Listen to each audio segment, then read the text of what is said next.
Are car prices going to go even higher in 2024? And when is the best time to buy a car? That's what we're going to find out. Welcome to Car Help Corner, where we help you, the consumer, master the process of car buying and car ownership. It's no secret that cars are now way more expensive than ever, but why is that the case? Is there any relief in sight for either new or used car prices? Is it better to buy a new or a used car, and when is even the best time to buy a car? Well, that's what we're going to find out, but before getting into it, remember, if you enjoy and get value out of this video, make sure to subscribe and turn on notifications. And a huge thanks to OMVIC, Ontario's vehicle sales regulator, for sponsoring a portion of this video. Now let's start off with what's happening with new cars. Now, there have been many reports lately that new car prices are starting to plateau and even go down for certain categories of vehicles. This is certainly the case for a lot of pickup trucks, electric vehicles, and certain luxury vehicles, which are starting to pile up on dealer lots in certain areas.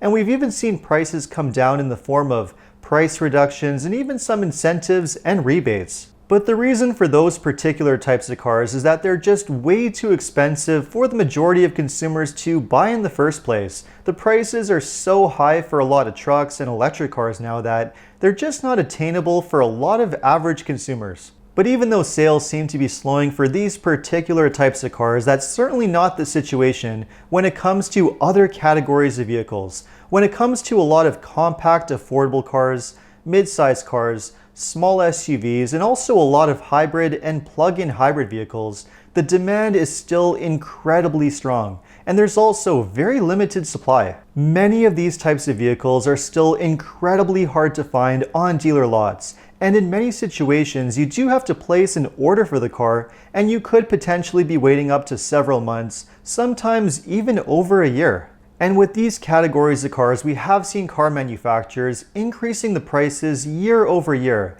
The prices of new vehicles have gone up for 2022, 2023, and they've again gone up for 2024. But the price increases are not only coming from the manufacturers. We also see some of the price increase coming from the dealer side as well. And this often takes the form of dealerships charging a markup or a market adjustment fee over the regular MSRP of the vehicle. Sometimes this could add a few $1,000s, sometimes even several thousands of dollars to the regular price. And not only are some dealerships charging a markup over MSRP, but other dealerships might be forcing their customers to pay for additional products, accessories, or add-ons that they don't necessarily need to buy. It has become more and more common for many dealerships to automatically include certain products on the contracts and tie them to the price of the vehicle. This is a practice that's often known as tied selling, because you're not able to purchase the vehicle unless you also buy all the additional products that go along with it. And there's more and more evidence of this happening to more consumers all the time. The organization that I work with, for example, CHC, recently released a survey which found that this is happening to quite a few consumers across the country. For example, the survey found that over 36% of consumers who purchased a new vehicle in the past 2 years had to pay a markup over the MSRP. And this markup was typically between $1,000 to $3,000 or between $3,000 to $6,000. And for over 10% of these consumers, the markup was between $6,000 to $10,000 over the regular MSRP. Over 41% of consumers in the survey were forced to pay for additional dealer products, which typically added between $500 and $3,000 to the normal price of the vehicle. These can include things like extended warranty plans, anti-theft security protection, exterior-interior protection, rust protection, gap insurance, and a few other products like this. But not only have the prices been going up for high-demand new vehicles, but they're also going up for a lot of high-demand used vehicles as well. A recent study from IC Cars found that a restricted new car production between 2020 and 2022 has wreaked havoc on the used car market. A combination of restricted used car supply and inflation has forced buyers into much older used cars over the past 4 years. Just look at the prices today compared to just 4 years ago. 4 years ago, back in 2019, the average 3-year-old car cost $23,000. Today, that same car cost over $32,000, a 41% increase. And the highest price increases on used cars we can see with 1 to 2-year-old cars. 2-year-old cars have gone from $23,000 to $37,000, and 1-year-old cars, well, back in 2019, they were just over $27,000, and today, just over $46,000, a 67% increase. And no surprise, a lot of these major price increases are happening on a lot of the more popular small SUVs and economy cars. A few years ago, you could buy a compact car between $10,000 to $15,000 that was around 3 years old. Well, today, that same amount of money buys you the same car that's over 8 years old, more than twice as old from a few years ago. But it's not just the price of cars that's making them a lot more expensive, it's also the financing. Interest rates have gone up significantly over the past couple of years. You used to be able to finance a new car with an interest rate between 2 to 5%. Now you're lucky if you can get an interest rate on a new car that's between 6 to 8%. And the interest rates on used cars are typically much higher than that, usually somewhere between 8 to 10% for well-qualified buyers in most areas. So it's really important to take all this into consideration when shopping for a car because the cost of financing can add a lot of money to the final price, and typically more so on a used car versus a brand new car. Financing is often the most convenient way to buy either a new or used car, but borrowing money often does come with some risk attached, so here are some helpful tips from OMVIC to keep in mind. Before visiting a dealer, contact your financial institution and ask about your credit score and the financing options that are available based on your score. Know that if a dealer is arranging financing, they may submit a loan application to multiple lenders, so make it clear that you do not want your credit to be checked by multiple lenders, as this might negatively impact your score. Make sure that all the information on the contract is accurate before you sign it, and if the dealership is making any kind of verbal promises, make sure that they're in writing on the contract. And remember, in Ontario, there is no cooling off period when you purchase a vehicle, so make sure you're 100% certain and read all the information before you sign that agreement. For more information about OMVIC, to access free car buying resources, and to sign up to their newsletter Consumer Line, just visit the website. All the information can be found in the description below. So with car prices and interest rates as bad as they are, when exactly is the best time to be shopping for a car?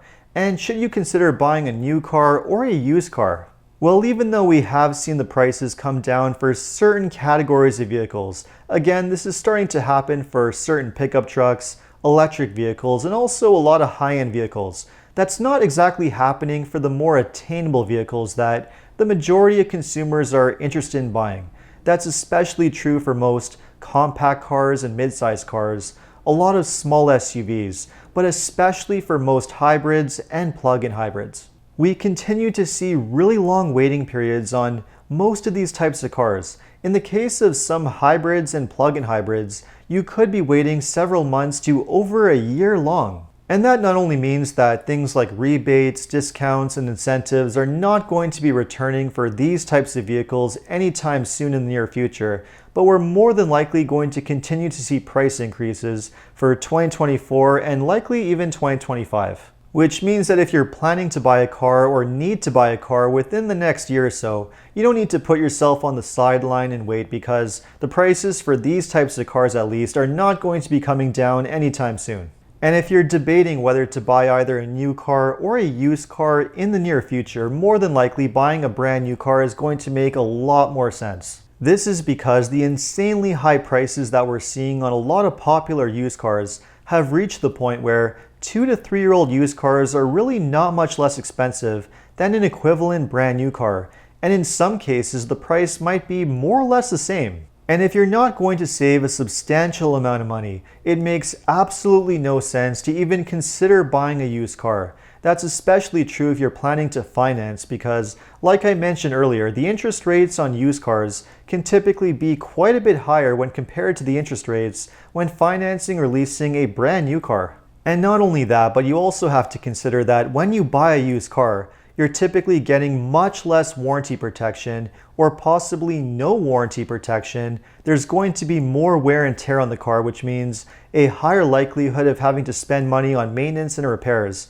And you're also going to have a car that's going to have a lot less value down the road. So if you're not seeing a big price difference between buying used and new, whether it's the price of the car or the monthly payments, then it's going to make a lot more sense just to buy the brand new car. You're going to have a car that has full warranty protection, no wear and tear issues, and it's going to be worth more money down the road as well. So right now, in most cases, buying a brand new car does make more sense than buying a used car. But if on the other hand, you're someone that's in no immediate hurry to buy a car, and you have the ability to wait at least a few years, then it might be a better time to be shopping for a used car or a car in general, because supply will likely improve dramatically. We'll likely see interest rates coming down for financing and leasing, and you'll be in a better position to negotiate a better deal and maybe take advantage of more rebates and incentives. Whether we'll see a full return to the type of car buying market that we had before the pandemic remains to be seen, but my guess is that it's not really likely. At least not for the more affordable vehicles, and especially for electrified vehicles like hybrids and plug-in hybrids, which are going to continue to be in really high demand, and supply is going to be limited for quite some time. So let me know if you thought this video was helpful, and if you enjoyed this video, make sure to like and subscribe. You can also check out my other car videos by clicking these links over here. Make sure to follow me on Instagram, and if you need additional car buying advice, recommendations, or help with getting a good deal on your next new car purchase, make sure to visit carhelpcan.com. Thanks so much for watching, and see you next time.